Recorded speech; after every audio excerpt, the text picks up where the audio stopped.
वो बड़ी बड़ी छौंकते हैं, फिर वादों से मुखरते हैं, काली करतूतें करते हैं और सफ़ेद वस्त्र धारण करते हैं। आंखें होते हुए भी वह अंधे हैं, हमाम में सब नंगे हैं। नमस्कार दोस्तों, मैं हूं नितेश सविता।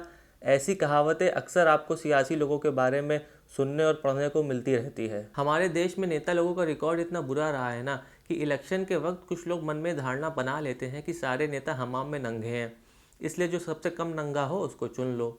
2013 से पहले तो लोगों के पास कोई गोपनीय तरीका ही नहीं होता था ये बताने के लिए कि भाई हमें आप में से कोई नेता पसंद नहीं है। 2013 में सुप्रीम कोर्ट के ऑर्डर के बाद इलेक्शन कमीशन ने नोटा का बटन ईवीएम मशीन में देना शुरू किया। अब नोटा क्या है आप में से काफ़ी लोगों को पता होगा, जिनको नहीं पता है उनको मैं बता देता हूँ। NOTA होता है नोटा। नोटा का फुल फॉर्म होता है none of the above. NOTA का बटन आपको इलेक्शन के टाइम पर ईवीएम मशीन में सबसे आखिरी ऑप्शन के तौर पर मिल जाएगा। अगर आपको लगता है कि जो भी नेता आपकी कॉन्स्टिट्यूंसी में खड़े हैं वो ठीक नहीं है, आप उनसे खुश नहीं हैं, आप उनको वोट नहीं डालना चाहते हैं, तो आप नोटा को वोट डाल सकते हैं। नोटा को वोट डालने से आप अपनी जो नाराज़गी है वो जाहिर कर सकते हैं एक गोपनीय तरीके से। आपको बता दें कि 2013 में नोटा को लागू करने वाला भारत विश्व का 14वां देश बन गया था।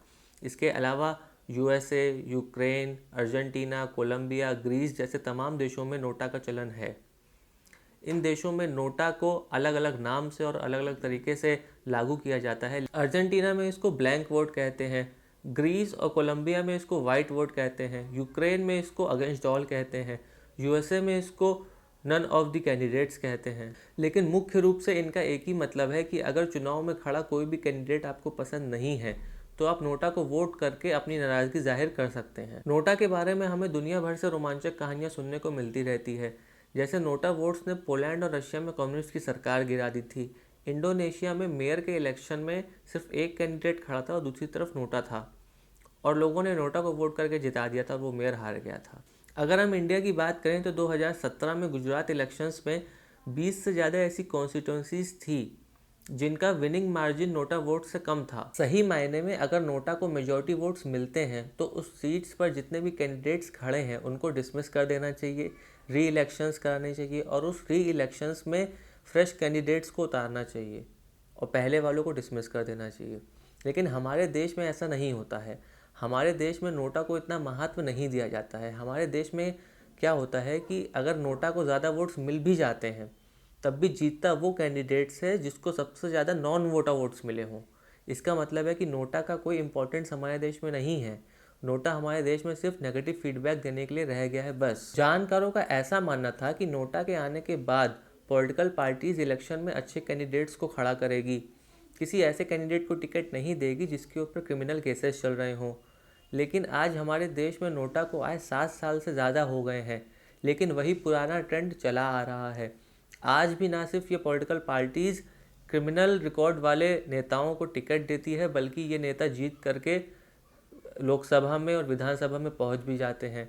अगर हम पिछले इलेक्शंस का रिकॉर्ड उठा करके देखें तो हमको पता चल जाएगा कि हमारी लोकसभा में, विधानसभा में जो क्रिमिनल नेता हैं उनकी संख्या कैसे हर बार बढ़ती जा रही है, जो कि हमारे देश के लिए बहुत ही गंभीर समस्या है। एसोसिएशन फॉर डेमोक्रेटिक रिफॉर्म के मुताबिक लोकसभा में क्रिमिनल नेताओं की संख्या बढ़ती जा रही है। अगर हम पिछले 3 लोकसभा के चुनाव पर नज़र डालें तो 2009 में ये आंकड़ा 30% था, जो 2014 में बढ़कर 34% हो गया और 2019 में बढ़कर 43% हो गया है, जिसमें सीरियस क्राइम केसेस का भी परसेंटेज बढ़ा है।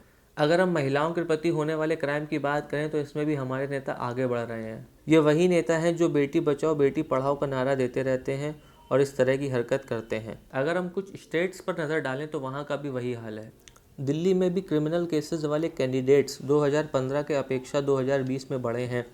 यूपी में भी आपको क्रिमिनल केसेस वाले कैंडिडेट्स और MLAs दिख जाएंगे। अगर हम हाल ही में हुए बिहार इलेक्शन की बात करें तो 68% MLAs पर क्रिमिनल केसेस चल रहे हैं बिहार में, जिनमें 51% पर तो सीरियस क्रिमिनल केसेस हैं। ज़्यादा जानकारी के लिए आप एसोसिएशन फॉर डेमोक्रेटिक रिफॉर्म की वेबसाइट पर जाकर के पढ़ सकते हैं। इसका लिंक मैं आपको नीचे डिस्क्रिप्शन बॉक्स में दे दूंगा। हम चाहते हैं कि आप इन सब फैक्ट्स को पढ़ें, जागरूक हों, दूसरों को जागरूक करें और किसी भी पॉलिटिकल पार्टी या नेता की अंधभक्ति बिल्कुल ना करें। हमें समझना होगा कि हमारे पास एक पावर है, वोटिंग पावर, जिसका इस्तेमाल हमें सिर्फ 5 साल में एक बार करने को मिलता है और नोटा उस पावर का एक अहम हिस्सा है। इस अहम हिस्सा यानी कि नोटा को और पावर देने के लिए 2018 में महाराष्ट्र और हरियाणा स्टेट इलेक्शन कमीशन ने एक आदेश पास किया। इन्होंने बोला कि लोकल बॉडीज़ के जो इलेक्शंस होते हैं वहाँ पर अगर नोटा को मेजॉरिटी वोट्स मिलते हैं तो फिर री इलेक्शंस कराए जाएंगे। In fact Haryana state election commission तो एक हाथ आगे बढ़ करके गई और उन्होंने बोला कि री इलेक्शंस जो होंगे उसमें वो कैंडिडेट्स नहीं खड़े होंगे जिनको नोटा से कम वोट्स मिले हैं, यानी कि फ्रेश कैंडिडेट्स खड़े होंगे। ज़रा सोचिए, अगर ये आदेश पूरे देश भर में लागू हो जाए, हमारे जो लोकसभा के और जो एमएलए के इलेक्शन है उसमें लागू हो जाए, तो कैसे सारे नेता एकदम बिल्कुल राइट टाइम हो जाएंगे। लेकिन ऐसा नहीं हो सकता है। क्यों नहीं हो सकता है? क्योंकि जो लोकसभा के इलेक्शंस होते हैं और जो एमएलए के इलेक्शंस होते हैं इसको कराती है इलेक्शन कमीशन ऑफ इंडिया, और जो लोकल बॉडीज़ के इलेक्शंस होते हैं म्यूनिसिपैलिटी के या जो पंचायत के, उसको कराती है स्टेट इलेक्शन कमीशन। दोनों अलग अलग बॉडीज़ हैं। अब जो इलेक्शन कमीशन ऑफ इंडिया है उसका कहना है कि उसके पास लीगल फ्रेमवर्क नहीं है, पावर नहीं है कि वो पूरे देश में इस तरीके को नियम को, इस तरीके के री इलेक्शंस को दोबारा ऑर्गेनाइज करा पाए। अब इसके लिए हमारे देश की जो पार्लियामेंट है उसको कोई कानून बनाना पड़ेगा। अब पार्लियामेंट में बैठे हैं यही नेता लोग। अब नेता लोग आप बैल और मुझे मार वाला कानून क्यों बनाएंगे? इसलिए ये पॉलिटिकल पार्टीज़ और ये नेता लोग तो ऐसा कोई कानून लाने से रहे। अब एक रास्ता बचता है सुप्रीम कोर्ट का। तो द हिंदू की एक रिपोर्ट के मुताबिक 2017 में ये जो परिवर्तन होना चाहिए नोटा में, इसको ले करके एक PIL दाखिल की गई थी। उस समय सुप्रीम कोर्ट ने कहा था कि चुनाव कराने में काफ़ी खर्चा आता है, इसलिए ऐसा नहीं हो सकता है, और उस PIL को खारिज कर दिया गया था। खैर, ये तो था सुप्रीम कोर्ट का फैसला। मेरे हिसाब से हम सबको कितना ये सब पढ़ने और सुनने को मिलता रहता है कि नेता लोग कितना फालतू पैसा अपने शैको आराम की ज़िंदगी में, इधर उधर ट्रैवल करने में, विदेश यात्रा करने में खर्चा कर देते हैं। तो इससे बेहतर तो ये होगा ना कि अगर आप एक बार री इलेक्शन में इन्वेस्ट करिए जिससे अच्छे नेता कम से कम आएँ, और फिर वो अच्छे नेता ये फालतू के खर्चे को भी बंद कर सकते हैं और समाज के कल्याण के लिए कुछ अच्छे काम भी कर सकते हैं। तो दोस्तों, कंक्लूजन ये निकलता है कि हमारे देश में नोटा तो है, लेकिन सिर्फ नाम के लिए है। उसका इतना ज़्यादा महत्व नहीं है। उसको अभी और ज़्यादा स्ट्रॉन्ग बनाने की ज़रूरत है। दूसरी बात ये कि आप नोटा का इस्तेमाल करना बंद मत करिए। अगर आपको लगता है कि आपकी कॉन्स्टिट्यूंसी में कोई ढंग का नेता नहीं है जिसको वोट देना चाहिए, तो आप नोटा को वोट करिए।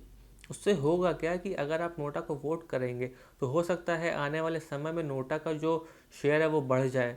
जब नोटा का शेयर बढ़ेगा तो उससे सुप्रीम कोर्ट को, इलेक्शन कमीशन को और नेताओं लोगों को, सबको ये मैसेज जाएगा कि नोटा को लोग पसंद करते हैं, नोटा को पर लोग ज़्यादा विश्वास रखते हैं, इसलिए नोटा को और स्ट्रॉन्ग बनाने की ज़रूरत है।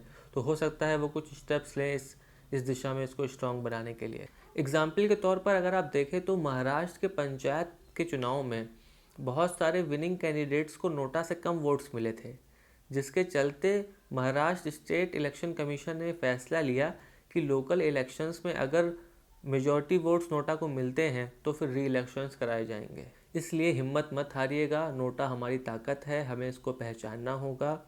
इलेक्शन कमीशन ऑफ इंडिया या कोई नेता सड़क पर आकर के इसका प्रचार करते हुए हमें नहीं दिखाई देगा। नोटा को हमें समझना होगा, इसकी ताकत को पहचानना होगा। अगर आप चाहते हैं कि हमारे देश में एक अच्छी राजनीति हो, अच्छे कैंडिडेट्स खड़े हों, तो नोटा बहुत बड़ा परिवर्तन ला सकता है। इसको आपको समझना होगा। आज के लिए बस इतना ही। अपना और अपनों का ख्याल रखिएगा। मुझे दीजिए इजाज़त। धन्यवाद। जय हिंद। नमस्कार।